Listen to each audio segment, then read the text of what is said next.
ఆంధ్రప్రదేశ్ ఆర్థిక అభివృద్ధి కింద చూస్తే దాదాపు 2,58,000 కోట్ల అప్పు ఉంది ఆంధ్రప్రదేశ్కి.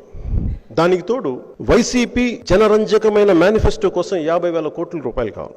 అప్పులకి వడ్డీలు కడుతూ మళ్ళీ 50,000 కోట్లు వీళ్ళ పథకాలకి ఇవ్వాలి అంటే డబ్బు ఎక్కడి నుంచి? ఉన్న డొమెస్టిక్ ఎకానమీని ఇసుక లేకుండా చంపేశారు. ఇంతకు ముందున్న బిల్స్ ఆఫ్ చేశారు.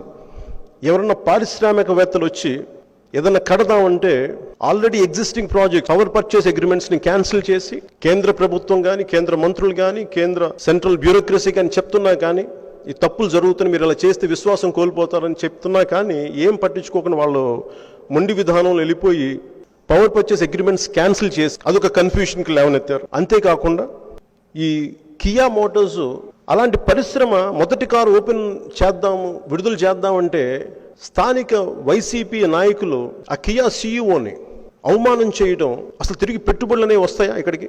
మీరు సంక్షేమ పథకాలకు 50,000 కోట్లు కావాలని మరి పెట్టుబడులు పెట్టగలిగే పారిశ్రామికవేత్తలు రానివ్వకుండా మీరు చేస్తే ఎక్కడి నుంచి వస్తాయి పరిశ్రమ మీకు పెట్టుబడులు? అలాగే 35 దేశాల నుంచి అంబాసిడర్స్ని పిలిపించి మీరు మీటింగ్స్ పెట్టి మరి ఏం సాధించారు మీరు? ఒకవైపు బెదరగొట్టేస్తూ ఈ పవర్ పర్చేస్ అగ్రిమెంట్స్ కి జపాన్ రాయబారి ఇండియాకి కెంజీ హిరమత్సు ఆయన అన్న మాటలను చూస్తే మేము ఆంధ్రప్రదేశ్ ప్రభుత్వంతో ఒప్పందం చేసుకున్నారు కానీ వాళ్ళు చేసుకుంది ఒక పార్టీతో కాదు. సో ఇంకొకళ్ళు వచ్చి ఆంధ్రప్రదేశ్ ప్రభుత్వాన్ని నడుపుతున్నప్పుడు వాళ్ళు ఆంధ్రప్రదేశ్ ప్రభుత్వంగా వ్యవహరించాలి కానీ ఒక పార్టీగా వ్యవహరించకూడదు.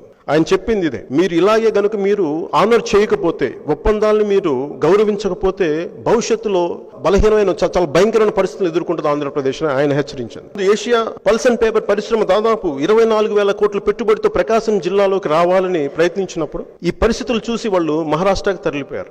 అలాగే ఏ మూలకెళ్ళినా సరే అటు పోలవరం ప్రాజెక్ట్ క్యాన్సిల్ చేయడం దగ్గర నుంచి ఇవన్నీ చూస్తే ఏదైనా అవకతవకలు ఉంటే ఖచ్చితంగా సరిచేయండి. తెలుగుదేశం పార్టీలో అవకతవకలు ఉంటే మీకు 151 మంది ఎమ్మెల్యేలు ఉన్నారు, మీకు ఎదురు లేదు. మీకు మిమ్మల్ని ఎవరు అడిగే వాళ్ళు ఎవరు లేరు. పోలీస్ శాఖ మీ చేతిలో ఉంది, ఇంటెలిజెన్స్ శాఖ మీ చేతిలో ఉంది. ఇంత వ్యవస్థ పెట్టుకొని పెట్టుబడులకి ఎవరిని సాధిస్తున్నారో అర్థం కావట్లేదు. ఇలాంటి మరెన్నో విషయాలు మీరు తెలుసుకోవాలనుకుంటే వెంటనే మా ఛానల్ ని సబ్స్క్రైబ్ చేయండి. ఈ వీడియోని మీ మిత్రులతో షేర్ చేసుకోండి.